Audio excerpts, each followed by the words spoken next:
क्या हिंदी भाषी संगठनों की एकजुटता वर्ग विशेष तक ही सीमित है? दुलियादन में क्यों नहीं उठी आवाज?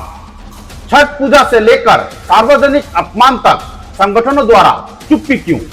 यदि यही संगठन दुलियादन में घटित पेट्रोल पंप विवाद के दौरान तन्नुशाही के मुद्दे पर अथवा असम में घटित ऐसी ही अन्य घटनाओं को लेकर भी समान उत्साह, प्रतिबद्धता और स्पष्ट रुख अपनाता, तो आज असम में बिहारी समुदाय को एक अलग ही सम्मान और सामाजिक स्वीकार्यता प्राप्त होती। यही संगठन, यही जोश और ऐसे ही विरोध तब क्यों नहीं दिखता जब असम में हिंदी भाषियों को मूल निवासी या कुछ एक संगठनों द्वारा सार्वजनिक रूप से अपमानित किया जाता है। नमस्कार, मैं राजू कलवार और आप देख रहे हैं हिंदी रूपांतर। असम के तिनसुकिया में हाल ही में एक दुखद घटना घटित हुई, जिसमें अत्यधिक गर्मी के कारण एक मजदूर की मृत्यु हो गई। इस घटना के बाद साथी मजदूरों ने प्रतिष्ठान के स्वामी के समक्ष मुआवजे की मांग को लेकर धरना प्रदर्शन किया। इसी दौरान व्यापारी संघ से जुड़े सांवरमल अग्रवाल द्वारा प्रदर्शन कर रहे मजदूरों को गुंडा कहे जाने की बात सामने आई।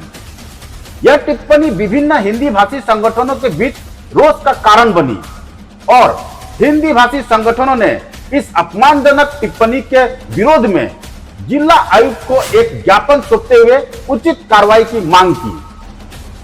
मीडिया ने भी इस प्रकरण को प्रमुखता से उठाया, परंतु यहां पर एक महत्वपूर्ण प्रश्न यह उठता है, यही संगठन, यही जोश और ऐसे ही विरोध तब क्यों नहीं दिखता जब असम में हिंदी भाषियों को मूल निवासी या कुछ एक संगठनों द्वारा सार्वजनिक रूप से अपमानित किया जाता है।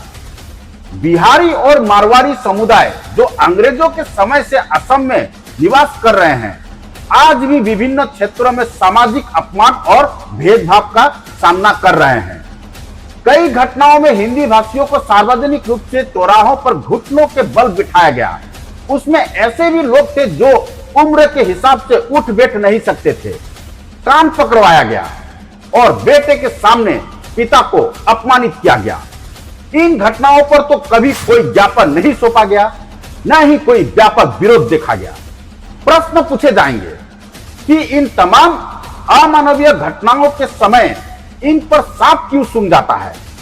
तो क्या यह सवाल उठना अनुचित होगा कि क्या सांवरमल अग्रवाल के मारवाड़ी समुदाय से होने के कारण हिंदी भाषी संगठनों में यह तीव्र प्रतिक्रिया उत्पन्न हुई? क्या यही शब्द अगर किसी असमिया मूल निवासी द्वारा कहे जाते तो भी यही संगठनों का यही रुख होता? तो क्या यह संगठन सिर्फ चर्चा में रहकर अपने स्वयं की राजनीतिक लाभ लेना चाहते हैं? हम एक लोकतंत्र है, यहां सवाल पूछना गुनाह नहीं, जिम्मेदारी है। सवाल पूछना पत्रकारिता का धर्म है।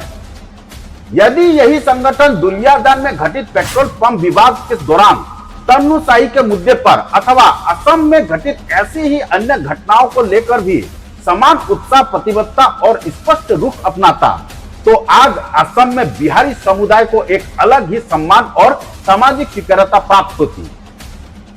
दुलियादन पेट्रोल पंप विवाद को जानबूझकर जातीय संघर्ष का रूप देने के लिए तमाम स्तरों पर साजिश रची गई, जिन्हें समय रहते उजागर कर निष्पक्ष ढंग से सामने लाया जाना अत्यंत आवश्यक था, मगर इस पर चुप्पी ही देखी गई। हम यह स्पष्ट कर देना चाहते हैं कि हम भी मजदूरों को गुंडा कहे जाने की निंदा करते हैं। इस विषय पर हम पहले ही एक समाचार प्रकाशित कर चुके हैं, जिसका शीर्षक था मेहनतकश मजदूरों को गुंडा कहना एक अपमानजनक बयान। यह समाचार आप फेसबुक पेज हिंदी रूपांतर पर देख सकते हैं। यहाँ दोस्तों, एक खुशी की बात यह है कि हमें यह देखकर संतोष होता है कि भोजपुरी संगठन एकजुट हो रहे हैं, परंतु अफसोस की बात यह है कि यह एकजुटता एक हिंदी भाषी समुदाय के खिलाफ दिखाई दे रही है। जिस समय हमें असम जैसे राज्य में सभी हिंदी भाषियों को एक साथ आकर मूल निवासियों के भेदभाव का सामना करना चाहिए, उस समय हम आपस में ही संघर्ष कर रहे हैं। हमारा उद्देश्य किसी की भावना को ठेस पहुंचाना नहीं है, किंतु यह भी एक सत्य है कि असम में हिंदी भाषी समुदाय, चाहे वो भोजपुरी हो, मारवाड़ी हो अथवा भारत के अन्य राज्य से आए किसी भी समुदाय से संबंधित हो, सभी को अपने अस्तित्व और अधिकारों के लिए एक लंबी और कठिन लड़ाई लड़नी होगी। ऐसे में आपसी मतभेदों के बजाय हम एकजुट होकर अपने अधिकारों के लिए संघर्ष करना चाहिए। क्या हम इस तरह से असम में एक सशक्त हिंदी भाषी समुदाय का निर्माण कर सकते हैं, या हम केवल अपनी कमजोरियां उजागर कर रहे हैं? यह भी एक कटु सत्य है कि असम में कुछ संगठनों या मूल निवासियों द्वारा भोजपुरियों, विशेष रूप से कहे तो बिहारियों के प्रति लगातार अपमानजनक व्यवहार किया गया है। बावजूद इसके उस समय कोई ठोस संगठनात्मक आवाज नहीं उठी। आज भी हम छठ पूजा, जो हमारी सांस्कृतिक धरोहर ही नहीं बल्कि सांस्कृतिक पर्व है, इसे सम्मान पूर्वक मनाने के लिए हमें लड़ाई लड़ना पड़ता है, एक स्थायी स्थल तक प्राप्त नहीं कर सके हैं। यदि आज हम एक स्थायी छठ पूजा स्थल की मांग करें तो सबसे पहले आर्थिक रूप से वही समुदाय आगे आएगा जिससे सांवरमल अग्रवाल आते हैं। अन्य कोई समुदाय इसमें शायद ही भागीदारी दिखाए। इसलिए हमारा विनम्र आग्रह है, यह समय आपसी संघर्ष का नहीं, एकजुटता का है। अगर हिंदी भाषी संगठनों को अपनी शक्ति और प्रभाव दिखाना है तो उसे अपने समस्त समुदाय के सम्मान और अधिकारों के रक्षा के लिए करना चाहिए, न कि आपसी टकराव में बर्बाद करना चाहिए। हिंदी रूपांतर में खबरें सिर्फ सुनाई नहीं जाती, समझाई जाती है। हम हर खबर का विश्लेषण करते हैं, उसका पोस्टमार्टम करते हैं। तथ्यों की परत दर परत जांच के बाद हम आपके सामने पेश करते हैं एक प्रामाणिक रिपोर्ट, क्योंकि हम हर खबर का करते हैं पोस्टमार्टम। हमारी इस रिपोर्ट पर आपकी क्या राय है? कमेंट बॉक्स पर कमेंट करें और ऐसी ही सच्ची, सटीक और सशक्त खबरों के लिए देखते रहिए राजू तलवार के साथ हिंदी रूपांतर। धन्यवाद।